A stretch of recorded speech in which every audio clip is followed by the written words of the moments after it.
This painting is titled Early Snow. It has a lot of color in it. People don't see color in wintertime, but I live in the snow. I see leaves on trees. I see early snows that are barely covering the ground, but they create a different world, a kind of in-between time between early winter and heavy later midwinter snows, where there are no leaves on trees and everything is covered and everything is very, very white. So that's really what this painting is about. It's a combination of time and change of season. This painting is titled Forest Dapple, and it definitely refers to dapple light in the forest. It's the idea of light coming through leaves, trees, and it's something, if you spend a lot of time around trees and forests and observing them, it's one of the most beautiful things about trees and leaves. And, if it's just a trunk, or in this case, a figure that's standing near or by, there's always either shadows or some effect on the figure or on the trunk that is apparent within the viewing of the light and the dappled leaves. This particular painting has not only that effect, but I wanted to separate the leaves from the background and separate that from the woman's dress. So I kept with the theme of dappled light by the little hits of impressionistic colors that were changed in terms of not only color, but light and shape. So everything in the painting feels cohesive. Pueblo Light is the title of this painting, and it has a theme that I've returned to again and again, the Taos Pueblo. And I love the idea of almost building blocks, the way these buildings stack on each other. And I use the figures in this particular painting to create scale. So you can see the figures in the foreground, the figures in the middle ground, and the figures on the tops of the structure. And you get a sense of distance with that. It's not only because it creates a mood, which it does. It goes back to this whole idea of balance in a painting.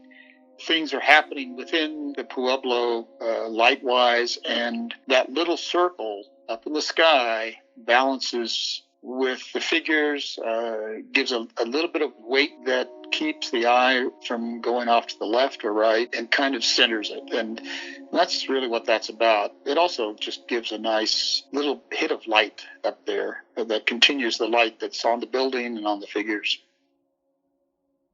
Small creek. It's another theme that I've returned to again and again, creeks in the snow, little ice-covered bodies of water or trickles of water. And this particular one is really about the forest, but, the world of the forest. So you're not really seeing through the forest to a mountain behind or anything like that. So the attention is on that creek, and it gives a irregular shape that is not found in the tree shapes or the figure shapes. It's a totally different type of shape, and it just adds another element to the other three elements that are in this painting, which are the trees and the figure and the horse. And the element of water is always a nice addition to any visual. Snow Peaks is the title of this painting. They're the Spanish Peaks in southern Colorado, northern New Mexico. I've done a few paintings of this area. This one is particularly larger painting than some of the others I've done in the past. But again, it's that theme of combination of snow, of trees, and that feeling of vastness, the feeling of you keep stepping up and keep stepping up into the mountains, and the tree is getting smaller and smaller, and then you finally have the large cloud formation at the top. So you get a wide view, not quite panoramic, but it's heading in that direction, and so you can imagine things happening, going on in this mountainside because of the hugeness of it. This painting is titled Soft Shadow. This particular church and this mission in Taos is one I painted over and over again because I find it probably of all the churches to be the most interesting, and it's been painted by a lot of artists. A lot of artists have interpreted the different sides, the different views of it, as have I. And I just love it because there's so much. Every time I paint it, whether it's a small painting or a little painting, quick painting or a more extensive painting, it always comes out just a little bit different. And I see different things in the shapes, the towers, the coloration. I try to play with what would be happening if a certain kind of light is hitting the walls. And with the paint texture, I try to mimic the very textured walls that have been stuccoed over and over and over again. So it's really about that, and it's really about just a feeling of interest from my point of view. The idea of soft shadow in the title just goes to the soft light that's in this particular picture. And if you look at the shadow underneath the two figures, or the figure in the background going through the door, it's a day that's a little overcast, and you get these kind of softer shadows and just a little bit softer light, which is very appealing in many cases. I titled this painting "Warming," and it's just because when I finished it, it had this feeling that this burro carrying firewood was just there, and I put it there as I always do, as a sense of scale, but also burros are just interesting, fun creatures to paint. And this idea of the light hitting the side of this burrow and hitting the side of the building in the background and the ground, it just felt like, well, hey, he's just there warming himself, and it just has that kind of feeling. I could place myself there. If I was there, I'd probably be standing against that wall, absorbing that warmth. And that's really what this painting is about. Just this sense of not just light and shadow, but a sense of actual sunlight creating warmth. This painting's titled "Winter Creek." It's a little bit different viewpoint than some of the other paintings in the show, in that we're looking down on these figures and on into a creek or river area. You get a little stream going there, and it's another.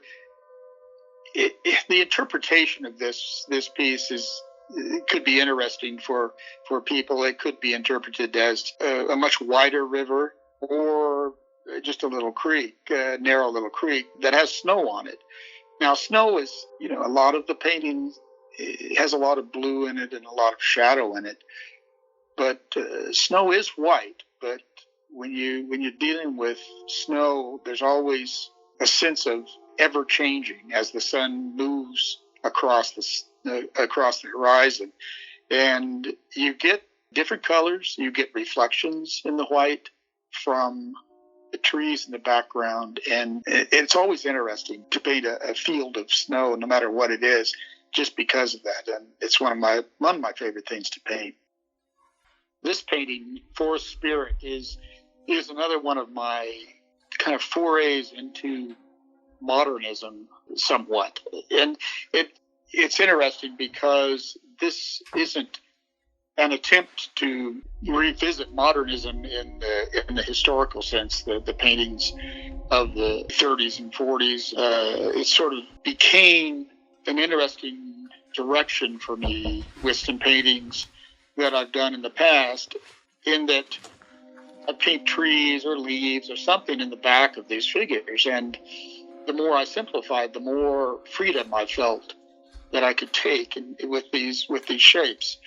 And the shapes can be interpreted in many, many ways. They can be interpreted as just abstract shapes, or they can be interpreted as trees, or just about anything. And that's what I really love about this direction, is that these shapes are really to the essence of the show.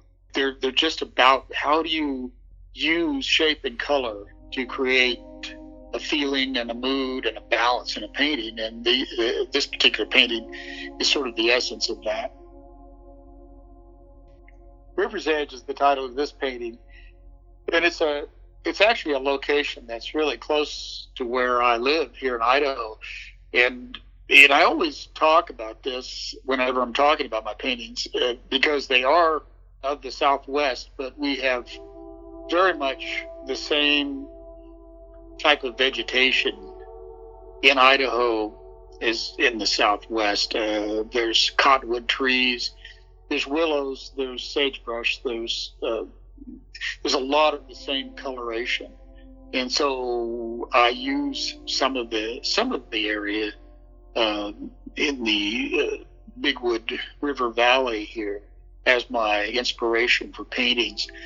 And this particular spot is one I particularly like because there's a sandbar that comes in the bottom. There's the river forks off in a few different directions, and it's very pleasant, kind of quiet area to either paint or draw or take photographs, and it's very enjoyable.